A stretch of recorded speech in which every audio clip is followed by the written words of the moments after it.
नबातिये में हमला हुआ है, अल्फौक में हमला हुआ है, कफ्र में हल्का हुआ है, जंतार में हमला हुआ है, मरकबा में, खियाम में बमबारी की है इजराइल की सेना ने। इजराइल की तरफ से साफ कह दिया गया है कि दक्षिण लेबनान में जो हमारा ऑपरेशन है वो चलता रहेगा। ये बात इजराइल की तरफ से कही गई। इजराइल का ये भी कहना है कि जो ज़मीन हमने कब्जा कर रखी है, चाहे वो सीरिया में हो चाहे लेबनान में हो, हम उस ज़मीन को वापस नहीं देंगे। बेन-गुविर जो मंत्री हैं उन्होंने कहा है कि ट्रंप अपना डील करते रहें। इजराइल के जो मंत्री हैं बेन-गुविर, उनकी तरफ से बयान आया है कि ट्रंप अपना जो फैसले लेते हैं वो हमारे ऊपर बाध्य नहीं है, हम कोई बनाना रिपब्लिक नहीं है, हम आपकी बात नहीं मानेंगे। तो इजराइल ने सीधा सीधा ट्रंप की बात मानने से मना कर दिया है। बेनी गेट्स जो हैं इजराइल के प्रमुख राजनेता और सैन्य जनरल हैं, वो इजराइल के नेशनल यूनिटी पार्टी के अध्यक्ष और देश की राजनीति में प्रमुख सुरक्षा विशेषज्ञ और राजनेता माने जाते हैं। उनकी तरफ से भी यही बात कह दी गई है कि किसी भी सूरत में जो है वो इजराइल को पीछे नहीं हटना चाहिए, खासतौर पर लेबनान से, और हिजबुल्ला पर जो हमले हैं वो नहीं रुकने चाहिए, वो जारी रहने चाहिए। यानी हालात ये है कि सबसे अहम मुद्दा है लेबनान का, कि लेबनान पर हमले रुकने चाहिए। ये इस मेमोरेंडम ऑफ अंडरस्टैंडिंग एमओयू का हिस्सा है, ये इस डील का हिस्सा है, और ये ईरान की तरफ से बेसिक शर्त है कि आपको लेबनान पर हमले रोकने पड़ेंगे। लेकिन ईरान के इन तमाम बातों के बावजूद, अमेरिका के साथ इन समझौते के बावजूद, इजराइल जो है वो अभी इसको मानने को तैयार नहीं है। और आप खुद सोचिए, जिस दिन चाहे नेतन्याहू बेरूत पर हमला कर दें और वो एमओयू खत्म, तो क्या ट्रंप इजराइल को राजी करवा पाएंगे?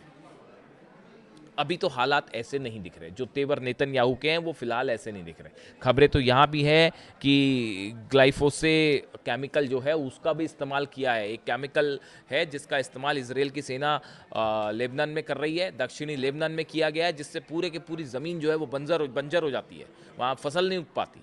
तो ये तो बड़ा हीनियस क्राइम है, किसी देश की आप ज़मीन पे जो है वो केमिकल वेपन्स का इस्तेमाल कर रहे हो। इजराइल वो भी करने में डटा हुआ है। इस तरह की खबरें आ रही हैं सोर्सेस से कि इसका इस्तेमाल हो रहा है, ग्लाइफोसे केमिकल जो है इसका इस्तेमाल किया जा रहा है।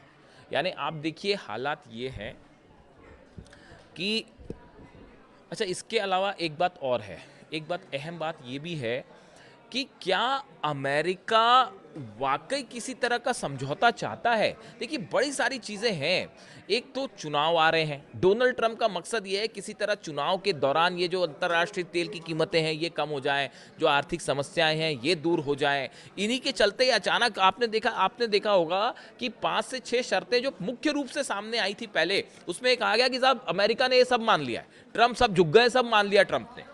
मतलब वो कंपनसेशन भी दे रहे हैं, $300 अरब भी दे रहे हैं, $12 का जो फ्रीज संपत्ति है वो भी रिलीज की जा रही है, ब्लॉकेड भी हटा रहे हैं। तो अचानक डोनाल्ड ट्रंप का ये हृदय परिवर्तन कैसे हो गया?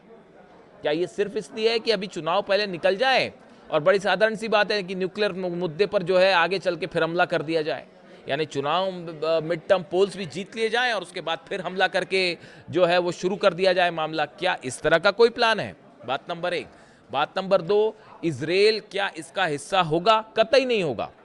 तो ऐसी सूरत में डील कैसे हो सकती है? देखिए, शतुर्मुर्ग बनने का कोई मतलब नहीं है कि आप रेत में जो है वो अपना सिर डाल दीजिए और कहिए जी बहुत अच्छी डील हो रही है। इस डील में आप इंटरनेशनल एक्सपर्ट्स को मान के चलिए, उनकी बातों को मान के चलिए, जो जानते हैं ऐसी डील्स के बारे में। सबका यही कहना है कि इस डील में कुछ भी ट्रांसपेरेंट नहीं है, इसमें कुछ भी विश्वास करने लायक फिलहाल नहीं है, और ये डील लंबी टिकेगी या नहीं टिकेगी इसके बारे में कोई गारंटी नहीं है।